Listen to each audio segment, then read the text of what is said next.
Islamabad high court के justice अतर मनुल्लाह और justice मियां गुल हसन औरंगजेब पर मुश्तमिल 2 रुकनी बेंच ने कर्नल इनाम उर रहीम की परवेज़ मुशर्रफ के खिलाफ दायर दरख्वास्त की समाअत की। दरख्वास्त गुजार अदालत में पेश हुए। दरख्वास्त गुजार ने मौक़िफ़ इख्तियार किया कि परवेज़ मुशर्रफ ने अपने कागजात नामजदगी में 1 अरब के असासे ज़ाहिर किए। तनख्वाह से इतने असासे कैसे बनाए गए? नैब को तहकीकात का हुक्म दिया जाए। जस्टिस अतर मनुल्लाह ने रिमार्क्स दिए कि अदालत नैब को किसी के खिलाफ तहकीकात का हुक्म नहीं दे सकती।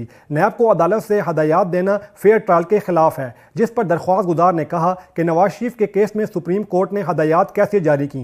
सुप्रीम कोर्ट नैब को नवाज शरीफ के केस में हदायत दे सकती है तो यहाँ क्यों नहीं? जिस पर जस्टिस अतर मनुल्लाह ने कहा कि कानून के मुताबिक देखेंगे कि क्या करना है। अदालत ने दरख्वास्त काबिल समाअत होने या न होने पर फैसला महफूज कर लिया।